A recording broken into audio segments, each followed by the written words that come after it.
Good evening, my friends, and welcome to Crow Chat on this third week after we had our last meeting. Good evening, my friends, and welcome to Crow Chat. It's great to be with you tonight. It's been a few weeks since we've met, and I'm glad to be able to share with you tonight. It's been kind of crazy. The last couple of weeks we've been traveling with some loss in our family and dealing with Becky's sister's funeral and some of those things. And this last week and our time back, we picked up some bugs and have been dealing with fever and cough and some of those things, but we're on the mend, and that's good. Wyatt, it's great to have you tonight. Louise, Charlie, great to have you. Some others are going to be coming in from what they say, and we're going to begin right now with the new Crow Chat. We've been talking lately about why, and why to many different levels. We did why to the max last time. Today we're going to look at why. Why is such a vexing question. Why comes from very deep feelings. It's often hurt, pain, grief, disappointment, broken dreams, relational difficulties, heartbreaks. It's vexing when you ask why, because you really never get a satisfying answer to the longing in your heart when you ask that why. You see, even to ask why is to invite frustration. It invites dissatisfaction. And here's why. Why does that? Why cannot heal the ache? You can get an answer, but the answer is not enough. I remember there was a friend of mine, a colleague, when I was in grad school. His name was Mike Bailey. And Mike was a young man full of promise, full of hope. He had not been married that long, and he was a new youth pastor in a town in Arkansas. And he was so excited because he was able to fly with one of their members had airplanes, and he was able to fly with him, and Mike was just thrilled about that. Mike was a native Virginian, and he loved the mountains and those things, but he was happy about the Delta because he was able to get up into the air. And one week we went to school on Tuesday morning because Mondays were an off day, and we got the news that Mike had been killed on Monday in a plane crash. And his instructor was letting him learn to fly, and something happened, and the plane went down. Now, we were just hurt, and people were going like, why? And somebody posed the idea that, well, maybe Mike shouldn't have been flying because he didn't have a license. Some started saying that was the instructor's fault. And, any of those things, all it does is deflect anger, frustration. It doesn't answer anything. It doesn't bring Mike back. It doesn't bring the instructor back, who died, by the way, as well. It doesn't do any of that. So it moved past that to the funeral that Mike had up in East Tennessee. And his bride was broken, and somebody came up to her and said, it's been worth it because a few young people gave their life to Christ when they, during the funeral time. And Mike's bride said, I don't care. And they said, well, look, God did that. And she said, why can't God just do it another way? You see, why doesn't offset pain? And his bride wasn't wrong to say what she said. It's kind of like after 9/11, people look for reasons, why did that happen? And you can get the answer of why all day long, and it doesn't mean that you're happy. It doesn't give closure. There's an old gospel hymn that says, we'll understand it better by and by. And that may be true, but it sure still empty now, doesn't it? It's what Job felt when his friends kept telling him why he was suffering. And they said, here's why. And they kept giving him a reason that was not why. Tom, great to have you. Great to have you, Sybil, as well. We can ask why the war in Israel. And somebody did write in and say we should pray for them tonight, and we should, absolutely. That is a tragedy. And on both sides of that conflict, people are saying why. I don't know what it's like to live in an occupied territory. I don't know what it's like to be threatened by insurrectionists within. Well, I kind of know it. We've kind of saw that in the last few years, but we can know those things. There's a better way to deal with disapproval, disagreement than violence. Always, always. And but Job was feeling that. We feel that. Why doesn't give us an answer? We can say, well, it's because our security forces broke down that 9/11 happened. That just tells you a reason. That doesn't answer why did it really happen, because it's bigger than security forces broke down. C.S. Lewis, in his magnificent book called A Grief Observed, I'm going to read you a quote out of that book. By the way, A Grief Observed was written as he didn't ever mean it to be published. That wasn't his point. He was writing his thoughts as he grieved the loss of his wife. He married Joy he'd been a long-term confirmed bachelor. He never thought he would marry. And he wrote a book about that called Surprised by Joy, and it's about salvation, but it's also about how romance bloomed in his heart.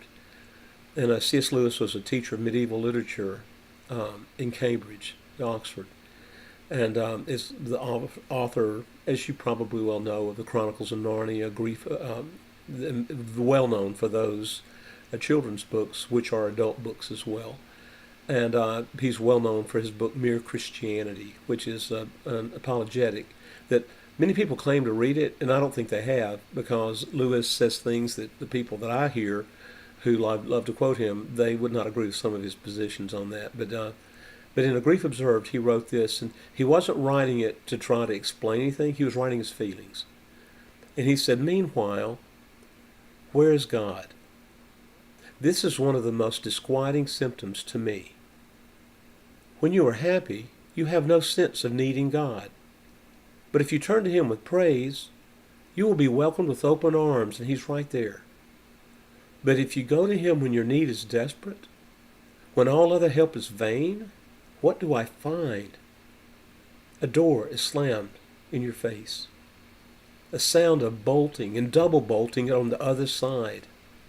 And after that, you hear silence.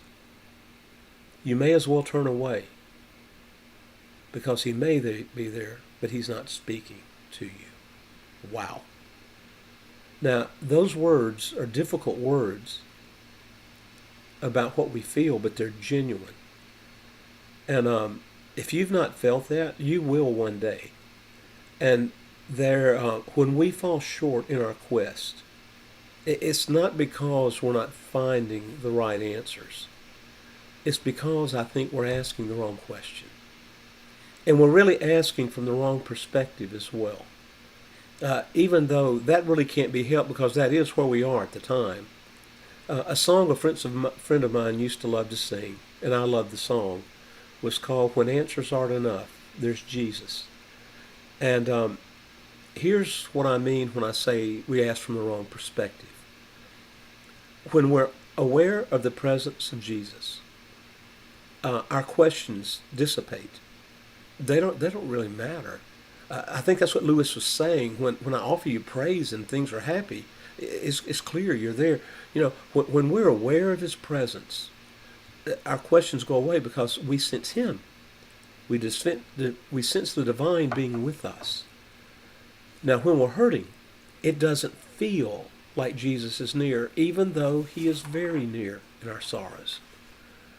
It just doesn't feel that way because our pain blinds us. And it blinds our perception. It distorts it. You see, when our knowledge and awareness of Jesus deepens, the less we need to understand, and we can trust. Now, that doesn't mean that your feelings are unimportant. Your feelings are part of who you are. Feelings are very important. When I was a younger seminarian, we would say, you go on faith, not feelings. And we were quite Gnostic. We were Greek in our thinking of saying, divorce yourself from your feelings. You cannot do that. We are one. We are made in God's image. God is triune, but He's one. We have body, soul, spirit, and our soul has our emotions, our mind, our will, and we can't divorce ourselves out of that. That's who we are. Let me give you an illustration here. When we can trust Jesus, we can sense that he's near, and the trusting helps our hurt. In 1972, 71 actually, my dad did something for me that I hated. He brought home a car that he bought. I had nothing to do with it, and he bought it, and it was a 1959 Chevy. So that means it was 12 years old. It was low mileage, and my dad would say to me, "Trust me, son, it's a good car for you." And all the reasons he gave me for being good did not mean much to me. He said, "Dan, you'll be able to, it's easy to work on. You can change the brakes. You can change the spark plugs. It's easy to change the oil. It's a straight six." Now, all that is spoken to a non-mechanical son, a son who had no interest in mechanical things. And foolishly, but I had no interest at that time. And it was not because I could not know, it was because I would not know. I resisted and didn't trust because at that time I didn't feel close to my dad. I wanted my way. And it was only when I got things aligned with my dad that I could trust him. And guess what happened? I began to really like that car. And by the way, as a person approaching retirement, 70 years of age, I'd do just about anything to have another chance at that 59 Chevy again. I would love to be able to pass that down, and my kids and grandkids would go, "Why?" And I would tell them the same thing my dad did. But sometimes it just takes closeness to be able to trust. Now, when we feel far away from God, what do? Now, I've been talking about why. I'm talking about the next question now. Let's go to John chapter 9. I want to give you some scripture here and a story. In John chapter 9, there's a story of a blind beggar. The beggar is there sitting at the gate, and I'm looking at my Bible now, and it says, as Jesus was passing by, he saw a man who was blind from birth. Now, the word there for saw literally means Jesus focused in on him. It doesn't mean he glanced and just happened to see him. He focused in on this guy. Now, when he did that, he was asked a question. His disciples noticed he was focused, and so they said, "Lord, who sinned?" A rabbi, not Lord, teacher, who sinned, this man or his parents, that he was born blind? Now, there's no doubt in their mind that somebody sinned, and that's why he was blind. No doubt, because they said, "We know sin is the cause for this blindness." What they were saying is, whose fault is it? Is it his fault or his parents' fault? Now, why did they think that? Well, that's what they had been taught. They assumed that suffering was the cause of all the condition of sin. The premise is this: suffering is the indication of guilt. Now, by the way, that's what Job's friends did. And that's what we often do. When parents are raising children and two or three of them do really well, and then one comes along and doesn't do well, people often say, "I wonder what they did wrong." We immediately think there's something wrong, a guilt, something is missing. Now, the problem, suffering is not the indication of guilt. The people who are in the Middle East war right now in Israel, there's not guilt there causing that. There's all kind of things causing that. But it's not because, well, they sinned, so therefore this is happening to them. And the ones who were killed or hurt or maimed, they're not more guilty than everybody else in Israel or in Gaza, in Palestine. It doesn't matter. That's not the issue. That's not the way life works.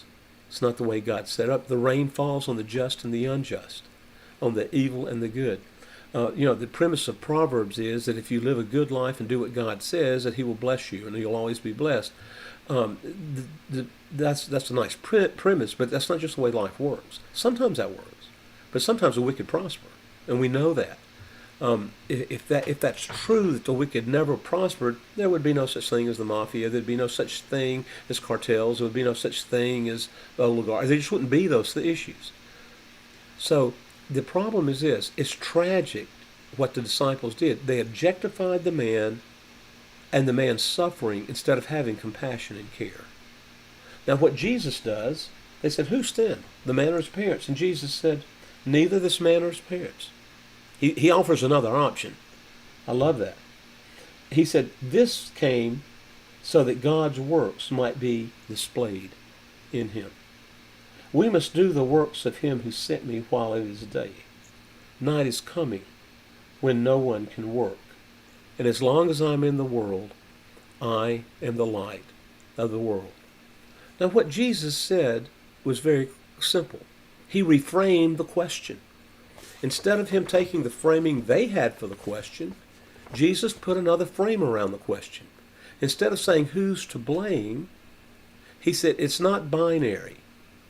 This man's blindness is not a question for debate. It's a challenge, not to this or that you're calling it. The man's blindness is an opportunity to do good. It's to do the work of God. He said that God's work might be displayed in him. The suffering, the need, the challenge is not to say who is to blame for the challenge. It's an opportunity to see not who caused it or that God caused it. No, what does God want to do in it, to serve it, to help it, to remedy it? See, Jesus doesn't keep digging at that question because no question is needed. The answer is not needed. Action is what is needed, not an answer to whose fault. It's let's get the problem fixed. See, the answer is not to see who is responsible in the past. The answer is action is needed now, and it will benefit the future. There is a fact, the man is blind. That's a fact, no doubt. The issue is, what are we going to do about it? And in verse 4 and 5, Jesus offers them to enter into the hope for a better future and for a part in doing good. Now that's a strategic shift in perspective. It goes from why, or why me, why is it happening to me, to what now? What can I do? It offers the idea that it pulls us away from selfishness, of a selfish mindset. Why me? Why is this hurting me? And what now liberates me as God's instrument to do good in this world, to good in my very situation I'm facing. What can I do? That's where hope begins. When we realize I can do something about it, that's hope. And we begin to move forward to that, and then that hope becomes reality. See, when I ask what now, several things happen. That's what I want to focus on as we finish tonight. Why doesn't lead to action. It leads to frustration. It leads to introspection. What now leads forward. It leads into progress. Here's a few things I think it does. When I ask what now, it stops self-pity right in its tracks. It's not focused on my condition any longer. It's focused on my action. What now? See, self-pity makes me miserable. And by the way, it makes others miserable as well. You see, if you have the fact that you have cancer, instead of saying, why me? Why is this happening to me? Which just pulls the self-pity thing in. When you say, well, what now do I do about it? What am I going to do? That significant shift says, what can God do in this right now? What is God up to in my life, in this situation? I'll never enlarge my perspective as long as I am egocentrically focused. I enlarge my perspective when I ask what now? What can be done? What can be brought into the situation? What can I do? I become objective at that point in helping, not subjective in feeling pity. It's what Joseph did in the message I taught yesterday when he said to his brothers after they had betrayed him, and they were so worried he was going to have vengeance upon them and that he was going to hurt them after their dad died. Joseph said, it was not you who sent me here. It was God. You need to understand, you did wrong. And Joseph went through some self-pity. He probably went through the, why is this happening to me? What did I do? What was the thing? But it put him forward and moved him from self-pity. It stopped that, and it gave him purpose. When we ask what now, the second thing it does, it not only stops self-pity, it gives me something to look forward to. It means I'm still growing. When we ask what now, I'm moving forward. Life can be good again.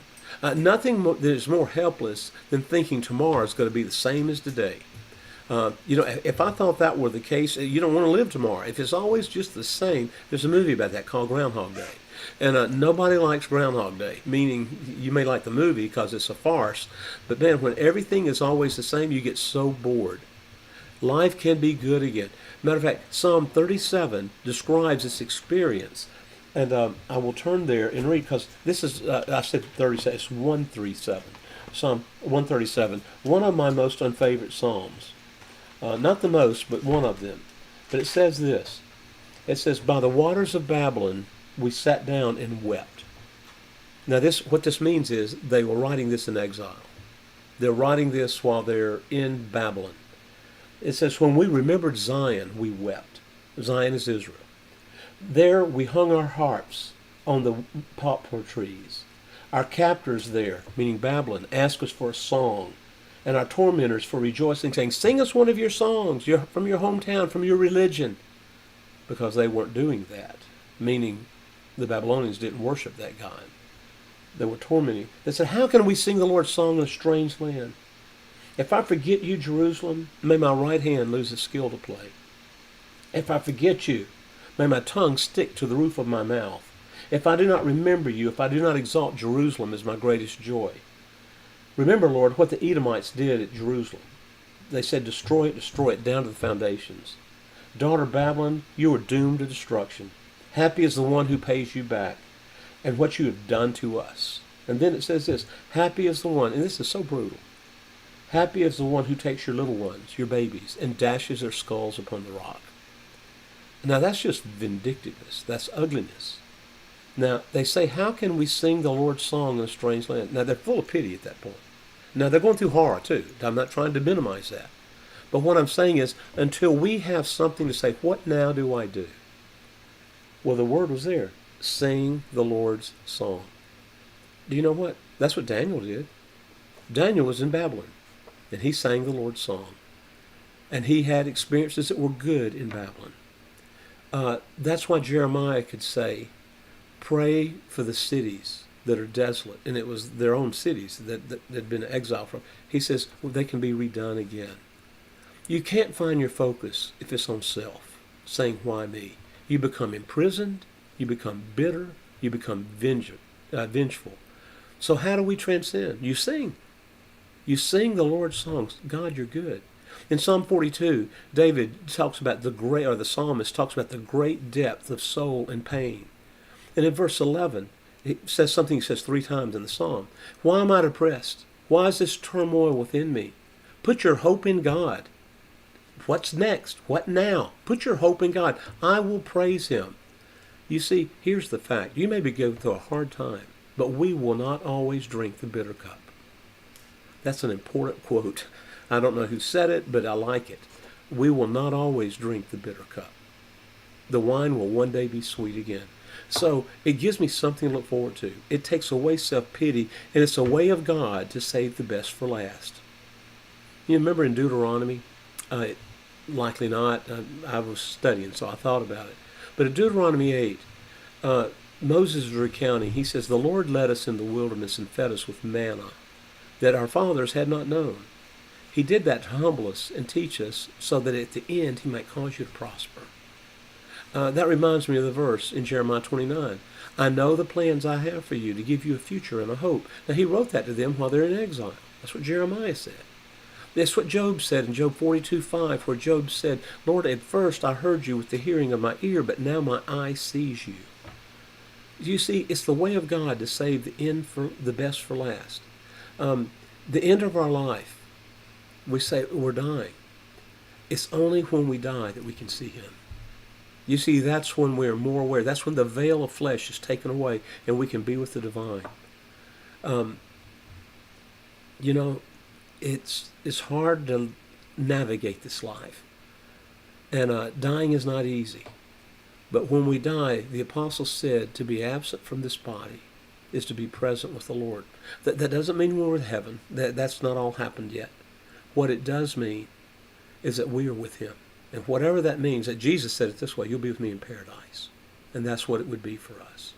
And one day we will be resurrected, and we will all be together with him again when the Lord Jesus returns. 3 things it does for us. It helps stop self-pity. It gives me something to look forward to. It's a way of God to save the best for last. And the last thing is this, it makes us a part of God's work. What Jesus said in John 9, he said, this man is blind so that we can do the work of God in him. Now, work is the word for miracle. We can do the miracle of God. Now, John doesn't use the word miracle. He uses the word signs. But every sign was a miracle. He didn't use that word. He used, these are signs pointing to who he is. See, when we see a need, it's a sign pointing for a work. These needs are not God's work. What we do in response to those, that's God's work. It's what Jesus said. He said, when you gave me drink, when you gave me food, when you clothed me. They said, when do we see you, Lord? He said, when you did it for the least of these, my brothers and sisters. You see, when we see the hard thing, when we see the difficult thing, when we see the thing that prompts that question, why me? It's often the very thing that's opening us up to the supernatural way of God. He's wanting to show us something new. We mistakenly think it's the devil. This hardship, it's got to be the devil, when it may be the divine. It hit me during the writing of this today. God and the devil have one thing in common. They would probably both hate it if I said it, but I'm going to say it anyway. They both get blamed for things they don't do. God gets blamed for things he doesn't do. Why'd God do this? And the devil, why'd the devil do this? Neither one of them did all those things.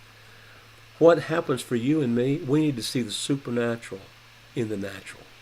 That's the thing. Everything is spiritual and everything is connected. The rising of the sun is as much of a miracle as the raising of Lazarus. God does awesome things. The heavens are declaring the glory of God.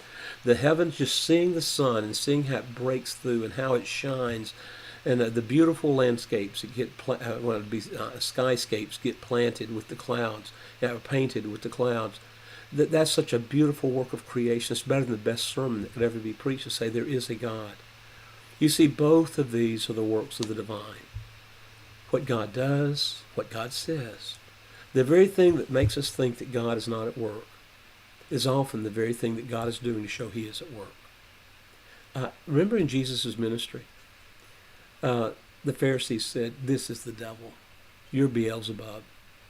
He said, no, it's the very thing that God's at work. I'm here. Elizabeth Barrett Browning. I'm not a huge reader of poetry. I write some every now and then, bad poetry I might add.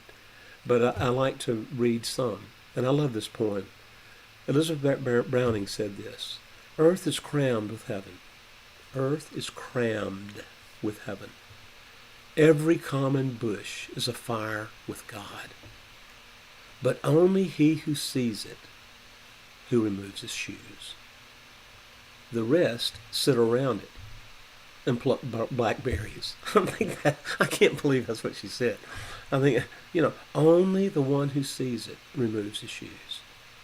All the rest sit around that bush. It's burning. And they pluck blackberries. You and I can pluck blackberries, or we can see a burning bush. Kind of depends on who we are. It's either why me, or better, what now? Back to John 9, closing thought. The man with perfect eyesight. If a man had had perfect eyesight today, it would have been of little use to Jesus that day. For him to do the sign that he did, the healing that he did, he needed somebody who had an unanswered why in his life. Because why sometimes gives us a silent treatment. But that's okay when we trust Jesus. We don't need to know the what and the how and the when and the why when we know the who. Jesus, you're with me. That's when we can say, what now? What now, Lord? I want to walk with you. And you should find out, what now? He is. Jesus is now. I've enjoyed sharing this with you today. I'm glad that I feel better. I'm glad you pray for us regularly. And there's going to be no Crow Chat for the next 2 weeks. Becky and I are going to be going to Vermont and sharing some respite and some refreshment. But we'll see you back on the day before Halloween for a spooky talk that night. I haven't got it titled yet, but I just said maybe it'll be something about the day before Halloween. You never know. That's be called All Saints Eve, wouldn't it? And that might have some roots in theology. God bless you, and may the Lord be with you.